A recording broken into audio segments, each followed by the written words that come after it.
سعودیہ میں ہمارے جو بزرگوں کی مزاریں ہیں، جو مقدس مقامات ہیں، ان کو ڈھایا گیا اور ڈھا کر یہ بتایا گیا کہ یہ جو ہے سب کفر و شرک کے اڈے ہیں.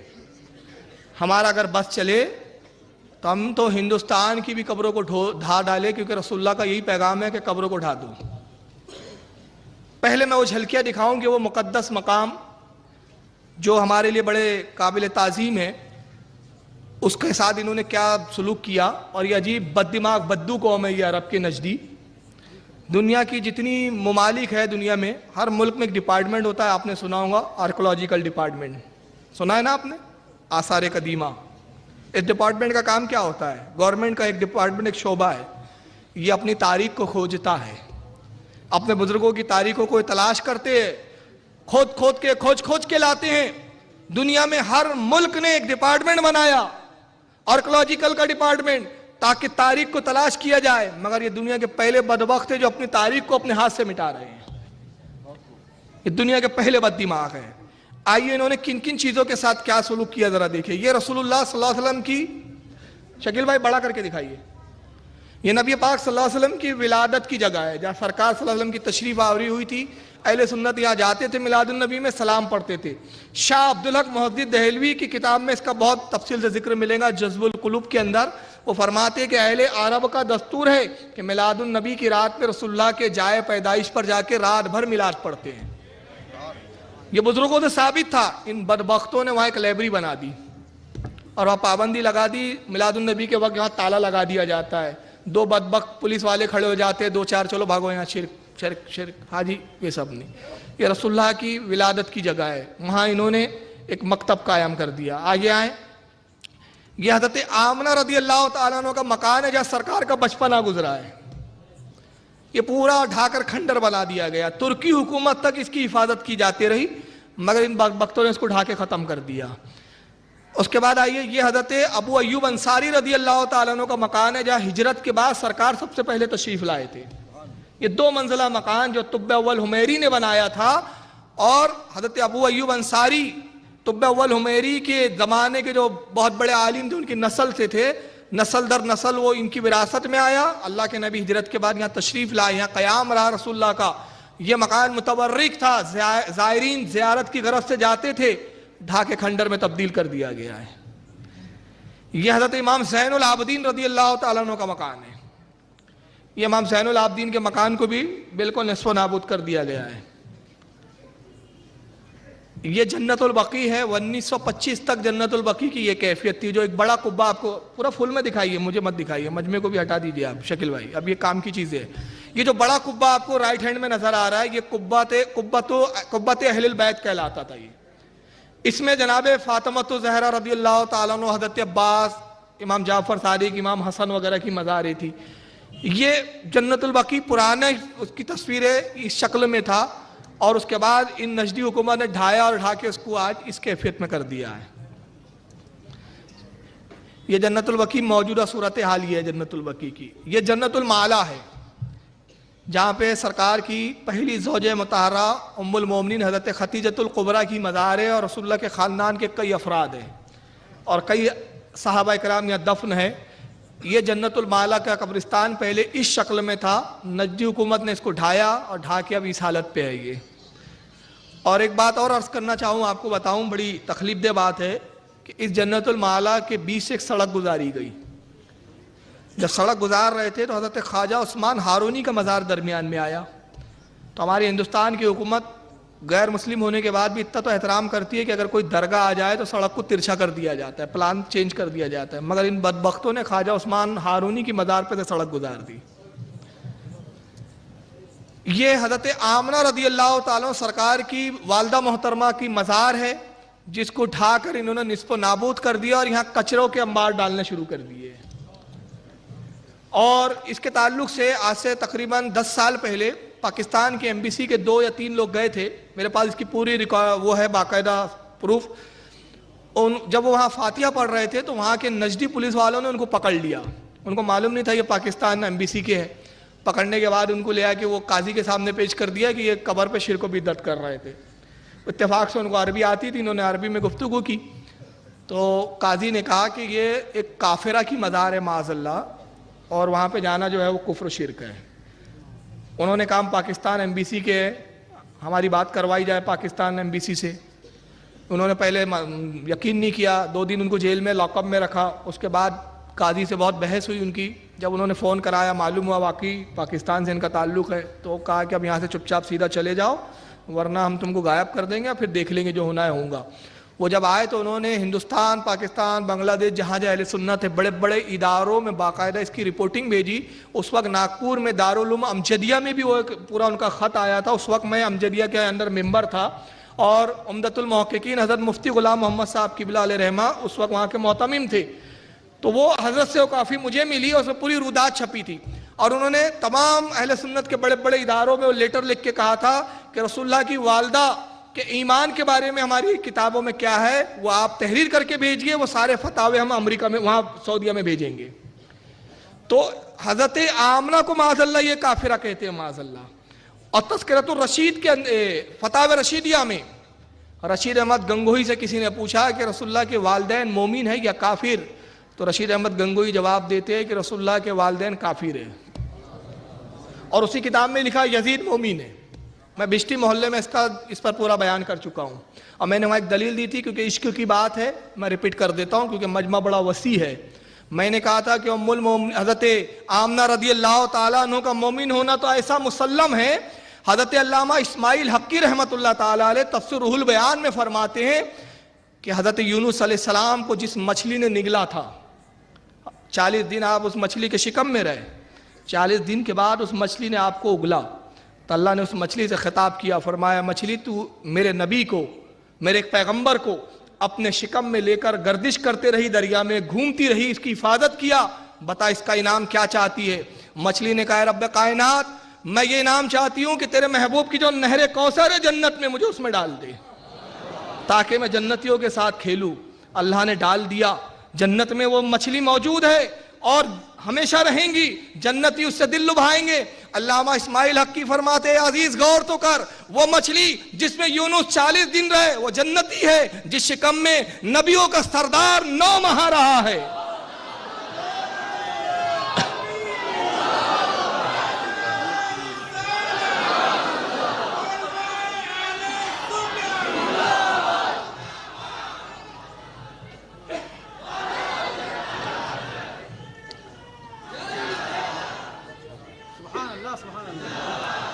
جس شکم میں 9 ماہ نبیوں کا سردار رہا ہو اس شکم کو تم جہنمی کہتے ہو، شرم نہیں آتی؟ اور تمہیں اپنے کافر کہنے کا بڑا درد ہوتا ہے۔ جب ہم کہتے ہیں کہ امام احمد رضا نے تمہیں کافر کہا تو کہتے ہیں کافر کو بھی کافر نہیں کہنا چاہیے۔ اچھا یہ منہ اور مسور کی دال؟ ارے تم تو ایسے بدتر کافر ہو، ایسے بدترین کافر ہو۔ حسام الحرمین میں حضرت علامہ ابو صالح رحمۃ اللہ علیہ فرماتے ہیں یہ ایسے بدترین کافر ہے کہ کافر کو بھی ان کی صحبت سے بچاؤ، کیونکہ آج کافر ہے، توفیق دیا اللہ نے تو ایمان لے آئیں گا، جنتی ہو جائے، ان کی توفیق میں کلمہ پڑھ بھی لیا تو اور جہنم کے گڑے گار میں چلا جائیں گا، کئی کا نہیں چھوڑیں گے یہ لوگ۔ تو یہ مقدس مقامات کے ساتھ انہوں نے کیا، اور پلاننگ کیا ہے؟ اب ذرا ان کی پلاننگ انہی کے جملوں میں آگے میں سناتا ہوں آپ کو، سنیے قبروں کے تعلق سے ان کا نظریہ کیا ہے۔ یہ توسیب اور اگر اسلامی حکومت ہو اور موحدوں کے ہاتھ میں حکومت آ جائے تو یہ دھرتی کبھی بھی ان قبروں کے ساتھ نہیں رہ سکتی، اس دھرتی کو پاک کر دیا جاتا ہے۔ اللہ رحمت کرے محمد بن عبد الوہاب نجدی رحمت اللہ علیہ پر، جنہوں نے لا الہ الا اللہ کے آوازے کو اس پاک سرزمین سعودی عرب سے بلند کیا۔ محمد بن سعود سے اللہ راضی ہو رحمہ اللہ، انہوں نے امام محمد کا ساتھ دیا، اور یہ دھرتی جہاں پر دربار لسوڑی شاہ، پھسوڑی شاہ، ایت شاہ، کاماں والی سرکار کے نہیں تھے، جہاں زید بن خطاب کا قبہ تھا، جہاں خدیجہ کے دربار تھے، جہاں صحابہ کی قبریں تھی، ان سارے درباروں سے اس دھرتی کو پاک کر کے، جہاں زید بن خطاب کا قبہ تھا، جہاں خدیجہ کے دربار تھے، جہاں صحابہ کی قبریں تھی، ان سارے درباروں سے اس دھرتی کو پاک کر کے یہاں ایک اللہ کے گھر کو چھوڑا گیا، اور اعلان کیا گیا لوگوں یہ پیشانی جھک سکتی ہے تو عرش والے کے سامنے، اور بندے کی پیشانی بندے کے سامنے نہیں جھکا کرتی۔ اللہ رحمت کرے امام عبدالعزیز آل سعود رحمت اللہ علیہ پر، جس نے ایک بار پھر اس دھرتی کو شرک سے پاک کیا۔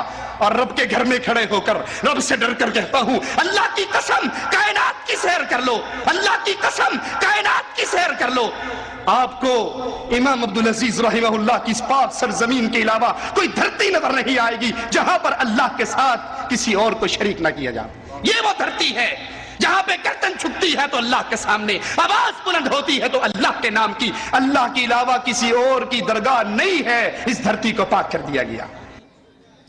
اس کے کچھ جملے سناتا ہوں میں۔ دھرتی کو پاک کر دیا ہے، یہاں زید بن خطاب کے قبے تھے یا ختیجہ کے دربار تھے۔ ختیجہ کون؟ حضرت ام المومنین عائشہ، حضرت ام المومنین رسول اللہ کی زوجہ مطہرہ، نبی کی سب سے پسندیدہ اور سب سے محبوب بیوی، ان کی مزار تھی۔ ان مزاروں کو پاک کر دیا عبدالوہاب نجدی نے۔ معاذ اللہ یہ تھے تو یہ سب ناپاک تھے۔ یہ انداز لگائیے کتنی زہر بھرا ہوا ان لوگوں میں۔ اور پھر اعلان کیا کہ پیشانی جھک سکتی ہے تو اللہ کے سامنے، اللہ کے علاوہ کسی کے سامنے پیشانی نہیں جھک سکتی۔ یہاں پر صرف ایک ہی دربار، ایک ہی درگاہ رہ سکتی ہے، وہ ہے اللہ کی درگاہ۔ میرے سمجھ میں نہیں آئی اللہ کی درگاہ کہاں سے آ گئی؟ ہمارے یہاں درگاہ کس کو بولا جاتا ہے؟ اب وہ درگاہ کے معنی لفظی لائیں گے، وہ درگاہ بارگاہ بھی ہوتی ہے اور یہ بھی ہوتی ہے، لیکن عمومی طور پر جب درگاہ کا لفظ کا اطلاق ہوتا ہے جہاں صاحب قبر ہو۔ تو اب آئیے، یہ ان کی جملے تھے۔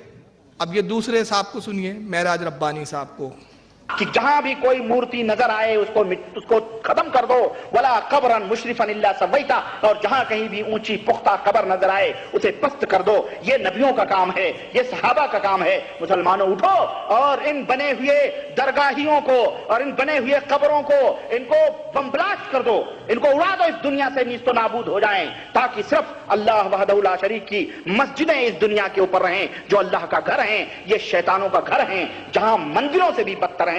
تم جہاد کی بات، ہمیں یہیں پہ غصہ آتا ہے جب لوگ جہاد کی بات کرتے ہیں، جہاد کریں گے، جہاد کریں گے، جہاد کریں گے۔ ابے پہلے اپنی مندروں کو توڑ، پہلے ان مندروں کو توڑ، پھر ہندوؤں کی مندریں خود بخود جو ہے تمہارے نعروں سے ختم ہو جائیں گی اور ہندو بیچارہ مسلمان ہو جائے گا۔ اس لیے مسلمانوں اٹھو، اور نوجوانوں خاص طور سے یہ میری نصیحت ہے، اور جہاں کہیں بھی میری آواز جائے دنیا سے ان سارے مداروں کو پست کر دو، اور ان بزرگوں کی سینوں کے اوپر ان ظالموں نے جو ان کی ہڈیاں بیچ بیچ کھانے کے لیے خانقاہ اور درگاہیں بنائے ہیں، اگر یہ آڑے آئیں تو ان کو ختم کر دو، دنیا مٹا دو، شرک مٹ جائے گا، ختم ہو جائے گا۔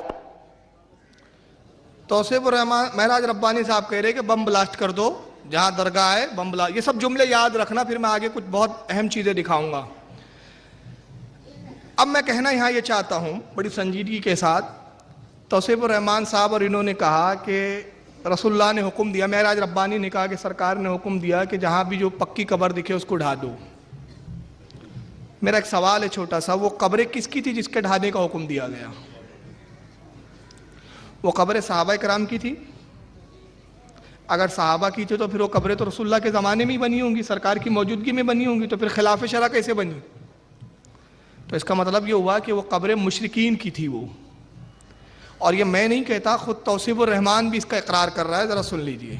رسول اللہ صلی اللہ علیہ وسلم نے مکے کو فتح کیا، حضرت علی کو کہا علی جاؤ ہر بت کو توڑ ڈالو، ہر اونچی قبر کو ملا دو، ہر پکی قبر کو توڑ ڈالو، او کما قال علیہ الصلوۃ والسلام۔ صحیح مسلم کی روایت، ان پیروں کو، ان پراڑوں کو، قبروں کے مجاور سجادہ نشینوں کو، اور ان مولویوں مفتیوں کو، اور حرام کھانے والے ہمارے ملک کے ان ملاؤں کو یہ حدیث شریف بتائی جائے کہ ظالم حضرت علی ابن ابی طالب رضی اللہ تعالیٰ عنہ نے اپنے غلام ابو الحیاج کو یہ کہہ کر کے بھیجا کہ کیا میں تجھے اس کام کے لیے نہ بھیجوں جس کام کے لیے مجھے نبی کریم صلی اللہ علیہ وسلم نے بھیجا تھا، کہ جہاں بھی کوئی مورتی نظر آئے اس کو ختم کر دو، ولا قبرا مشرفا الا سویتا، اور جہاں کہیں بھی اونچی پختہ قبر نظر آئے اسے پست کر دو۔ یہ نبیوں کا کام ہے، یہ صحابہ کا کام ہے۔ خود معراج ربانی اور توصیف الرحمان نے ایک بات کہی کہ جب رسول اللہ نے مکہ فتح کیا تو آپ نے فرمایا جہاں بھی کوئی بت نظر آئے اس کو ڈھا دو، اور جہاں بھی قبر آئے، تو بت کے ساتھ قبروں کا ذکر آیا، اس کا مطلب یہ تھا کہ وہ قبریں مشرکین کی تھی، مومنین کی نہیں تھی جو ڈھانے کی بات کی گئی۔ اب آئیے دوسرا، میں اس کی ایک دلیل دیتا ہوں۔ اگر قبروں کو نصف و نابود کرنا رسول اللہ کا طریقہ کار تھا تو پھر اس حدیث کا جواب کیا ہوگا؟ حدیث پاک یہ ابو داؤد شریف کی حدیث ہے، جلد نمبر 2 کتاب الجنائز، حدیث نمبر 1432، اور اس کو ابن ماجہ نے بھی باب ماجہ فی الجنائز کے اندر اس کو نقل کیا، حدیث نمبر 1561 کے تحت۔ جی جی ضرور۔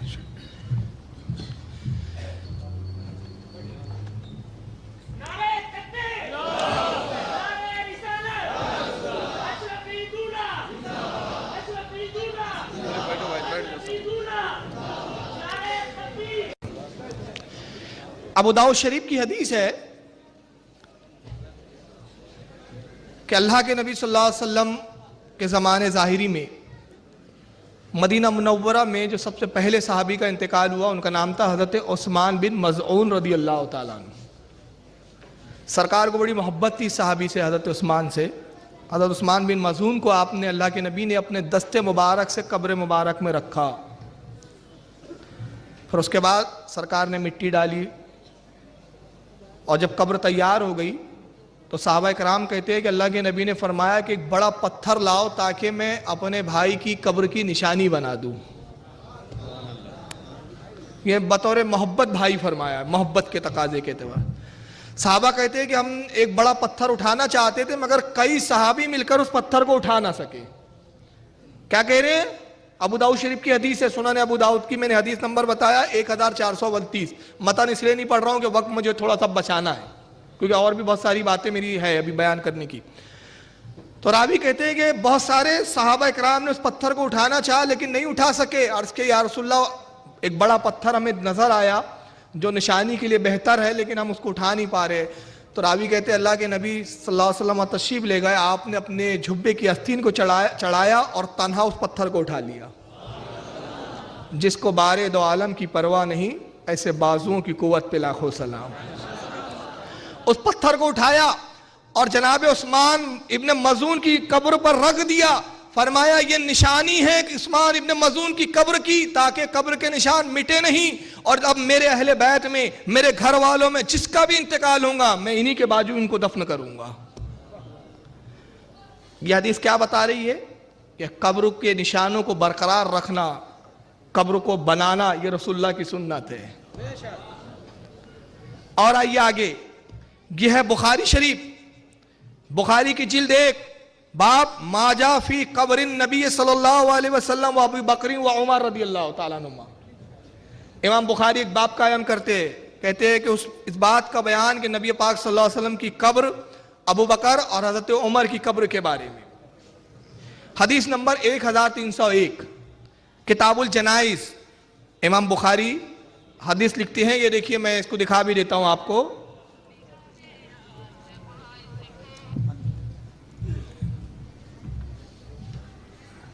یہ ہے بخاری شریف، کتاب الجنائز، حدیث نمبر 1301۔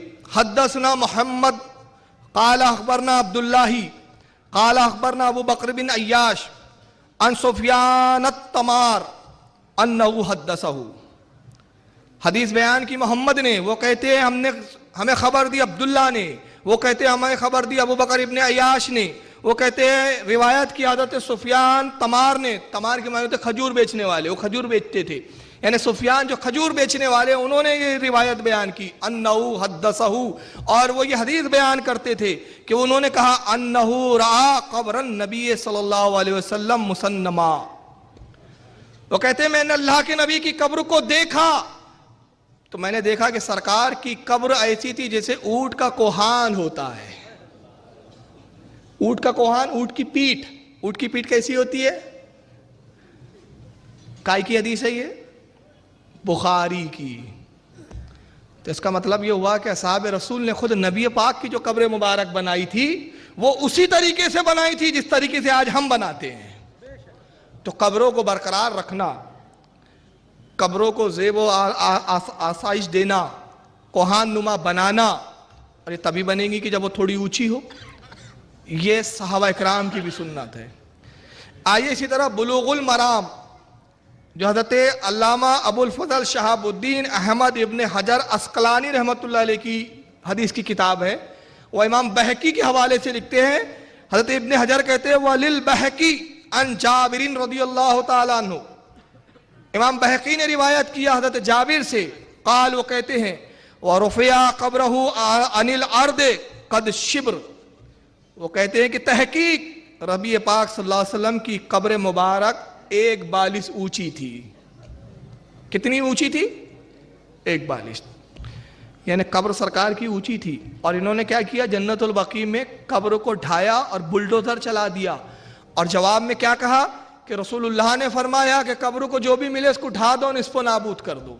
جبکہ اصحاب رسول جانتے تھے کہ اس کا مطلب یہ نہیں ہے، اس حدیث کا مطلب جو قبر ڈھانے کی بات کی جا رہی ہے وہ قبر کن کی ہے؟ وہ قبر مشرکین کی ہے۔ آئیے ایک میں بڑی پیاری حدیث سنا رہا ہوں۔ یہ حدیث ایسا لگتا ہے حضرت ابو ایوب انصاری کی نگاہ دیکھ رہی تھی۔ اس حدیث کا تعلق حضرت ابو ایوب انصاری جلیل القدر صحابی سے ہے، جیسے ان کی نگاہ وہابیوں کے آنے والے وہابی خبیثوں کو دیکھ رہی تھی۔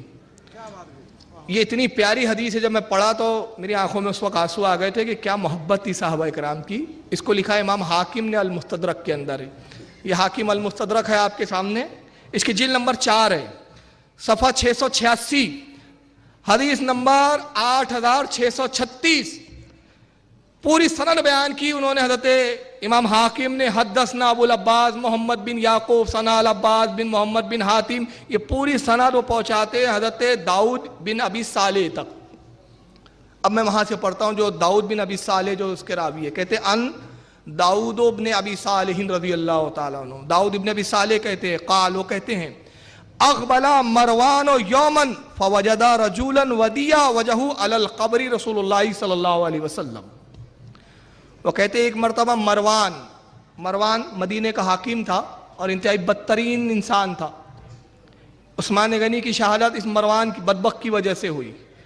امام حسین کے زمانے میں یہی بدبخت ہے جس نے عقبہ ابن عقبہ کو ابھارا تھا، ولید ابن عقبہ کو، کہ امام حسین کو قتل کر دے۔ یہ بہت بڑا فتین تھا مروان، یہ حاکم تھا اس وقت مدینے کا۔ تو حضرت ابو داؤد ابن ابی صالح کہتے ہیں کہ ایک مرتبہ اقبلا مروانو یوما، ایک مرتبہ مروان جا رہا تھا، فوجدا رجل ودیہا وجہو علی قبر رسول اللہ صلی اللہ علیہ وسلم، اس نے دیکھا کہ ایک شخص رسول اللہ کی قبر مبارک پر اپنا چہرہ رکھے ہوئے ہیں۔ ایک شخص رسول اللہ کی قبر مبارک پر کیا رکھے ہوئے ہیں؟ چہرہ کیسا رکھا جائے گا؟ ظاہر ہے کہ رسول نبی کی قبر مبارک اگر زمین دوز ہوتی تو وہ تو پھر لیٹے ہوئے ہوتے، چہرہ کیسے رکھ سکتے تھے؟ اس کا مطلب نبی کی قبر کچھ اونچی تھی اور وہ چہرہ رکھے ہوئے تھے۔ اس کے بعد کہتے وقال تدری ما تصنع، مروان نے بڑی چڑچڑاہٹ کے ساتھ اور سختی سے کہا اے شخص تو جانتا ہے تو کیا کر رہا ہے؟ مطلب اس کے نزدیک یہ شرک تھا، یہ اس زمانے کا وہابی تھا مروان۔ اے شخص کیا کر رہا ہے؟ یہ تو جانتا ہے؟ تدری ما تصنع، جانتا ہے تو کیا کر رہا ہے؟ قال نعم، اس شخص نے اپنے سر کو اٹھایا اور کہا ہاں میں جانتا ہوں میں کیا کر رہا ہوں، مجھے معلوم ہے خوب۔ فاقبلوا علیہ فاذا ہوا ابو ایوب الانصاری رضی اللہ عنہ۔ راوی حدیث کہتے ہیں کہ جب انہوں نے سر اٹھایا تو وہ حضرت ابو ایوب انصاری تھے، صحابی رسول تھے۔ انہوں نے کہا میں جانتا ہوں میں کیا کر رہا ہوں، رسول کی مزار پر میں نے اپنے چہرے اور اپنے لب کو لگایا ہے، میں مزار رسول کو چوم رہا ہوں، میں جانتا ہوں میں کیا کر رہا ہوں۔ بدبخت مجھے مت سکھا تو توحید کیا ہے اور شرک کیا ہے۔ جیت رسول اللہ صلی اللہ علیہ وسلم ولم آت الحجر، میں رسول اللہ سے ملاقات کرنے کے لیے آیا ہوں، میں کسی پتھر کے ڈھیر کے پاس نہیں آیا ہوں۔ یہ ہے صحابی کا عقیدہ، یہ تمہارا عقیدہ ہے کہ نبی مر کر مٹی میں مل گئے، مگر یہ صحابی کا عقیدہ ہے کہ نبی کی مزار پر جانا، نبی سے ملاقات کرنے جانا ہے۔ جیت رسول اللہ صلی اللہ علیہ وسلم، حدیث کے الفاظ ہے، میں رسول اللہ کی مزار پر ملاقات کے لیے حاضر ہوں۔ ولم آت الحجر، میں کسی پتھر کے ڈھیر کے پاس نہیں آیا ہوں۔ سمیت رسول اللہ صلی اللہ علیہ وسلم، اب ابو ایوب انصاری اپنا علم غیب بتا رہے ہیں، میں نے رسول اللہ سے سنا، ابو ایوب انصاری کہتے ہیں یقولو کہ اللہ کے نبی نے ارشاد فرمایا ولا تبقوا علی الدین اذا ولی اہلہ ولکن ابقوا علیہ۔ میں ٹکڑے ٹکڑوں میں پڑھتا ہوں پوری حدیث سمجھانے کے لیے۔ یقول، اللہ کے نبی نے فرمایا لا تبقوا علی الدین اذا ولی اہلہ، اے ابو ایوب انصاری اس وقت تو ہرگز مت رونا، اس وقت آنسو مت بہانا جب تک دین کے اندر سمجھدار اور دین کے چلانے والے ذمہ دار سمجھدار لوگ موجود رہے، اس وقت مت رونا دین پر۔ اس وقت افسوس مت کرنا، ولیکن مگر اس وقت تو ضرور رونا، اس وقت ضرور آنسو بہانا، اس وقت ضرور افسوس کرنا. کب؟ ابقو علیہ اذا ولیہ غیر اہلی، جب اس کے دین کے چلانے والے اور دین کے ذمہ دار نااہل بدبخت بن جائے، جب تو افسوس کرنا. آج دین کے ٹھیکیدار کون ہیں؟ یہی بدبخت بنے بیٹھے ہیں. تو آج ہمیں رونے کا مقام ہے حدیث کے مطابق. کیوں؟ ابو ایوب انصاری کے زمانے میں دین کے اہل تھے، علماء اور صحابہ کے زمانے میں دین کے اہل تھے، دین کے سمجھدار تھے، دین کے ذمہ دار سمجھدار علماء تھے. وہ جانتے تھے مزار بنانا شرک نہیں ہے. آج یہ نابکار آئے ہیں جو شرک اور توحید میں فرق نہیں جانتے، کسی کو بھی شرک بول دیتے ہیں. تو آج رونے کا مقام ہے. اس حدیث کو یہ امام حاکم نے لکھا اور لکھا ھذا حدیث صحیح الاسناد، یہ حدیث کی اسناد صحیح ہے، حدیث بھی ضعیف نہیں ہے.